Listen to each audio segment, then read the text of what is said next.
মুখ্যমন্ত্রী ঘোষণা করেছেন বাংলার প্রতিটা বাড়িতে দীঘার জগন্নাথ মন্দিরের পুজোর প্রসাদ পৌঁছে দেওয়া হবে। সেই নিয়ে বিরোধী দলনেতা শুভেন্দু বলেন, ওটা প্রসাদ নয়, স্থানীয় দোকানে বানানো প্যারা। শুক্রবার সন্ধ্যায় রবীন্দ্র সদনে সাংবাদিক সম্মেলনে রাজ্য সরকারের গোটা পরিকল্পনার কথা বিস্তারিতভাবে তুলে ধরেন মন্ত্রী ইন্দ্রনীল সেন।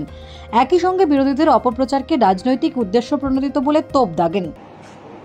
উনি কোনো ধর্মীয় মেরুকরণে বিশ্বাস করেন না। ওনারই কথা, ধর্ম আমার, ধর্ম তোমার, উৎসব সবার। একই সাথে আমি বলতে পারি, ধর্ম আমার, ধর্ম তোমার, মহাপ্রসাদও সবার। এখানে আলাদা করে খালি হিন্দুদের প্রসাদ দেওয়া হবে, খালি হিন্দু ডিলারদের মাধ্যমে এই মহাপ্রসাদ দেওয়া হবে, এরকম কোনো পরিকল্পনা ওনার নেই এবং এরকম কোনো সরকারি সার্কুলার আমরা বের করিনি।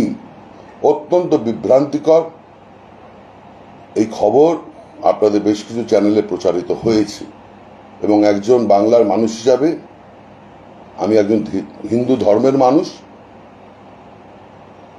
আমি ব্যক্তিগতভাবে প্রত্যেক বাংলার প্রত্যেক হিন্দুদের হয়ে এই ধরনের মন্তব্যে প্রবল ধিক্কার জানাই। মাথায় রাখবেন, এই দীঘাতে যে ঐতিহাসিক কাজ মাননীয় মুখ্যমন্ত্রী মমতা বন্দ্যোপাধ্যায় 2 থেকে 2.5 বছরের মধ্যে করেছে, এটা কিন্তু ইতিহাসের পাতায় লেখা থাকবে। 2011 পর থেকে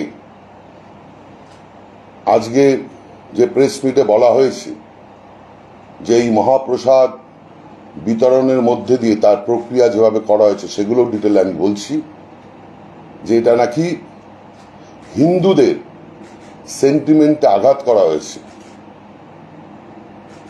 আমি আবার ধিক্কার জানাই। পশ্চিমবঙ্গের উত্তর থেকে দক্ষিণে যত ধরনের এই মন্দিরের সৌন্দর্যায়ন এবং তার যা যা কাজ একমাত্র মমতা বন্দ্যোপাধ্যায় করে গেছেন। 2011 আগেও কেউ এতে নজর দেয়নি এবং অন্য কোনো রাজনৈতিক দলও এইদিকে নজর দেয়নি। তারা শুধুমাত্র আজকে যারা এই প্রেস মিট করেছেন, শুধুমাত্র ভোটের জন্য ভাইয়ে ভাইয়ে, বন্ধুত্বে বন্ধুত্বে এই ধর্মীয় তাস ফেলে বারংবার ভোটে জেতার চেষ্টা করেছেন এবং বারংবার ব্যর্থ হয়েছেন।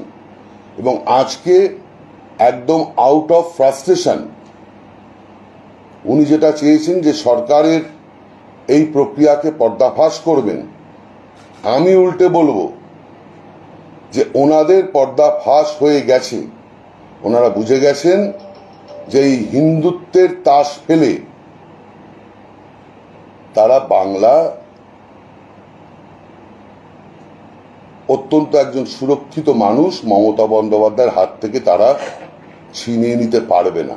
তৃণমূলের রাজ্য সাধারণ সম্পাদক কুণাল ঘোষের পরামর্শ, দীঘার জগন্নাথ ধাম নিয়ে কুকথা বলার আগে যদি নিজেকে শুভেন্দু প্রকৃত হিন্দু মনে করেন, তাহলে একবার জগন্নাথ দেবকে দর্শন করে আসুন, জগন্নাথে আস্থা রাখুন। Bureau report, Durnibar Bangla news.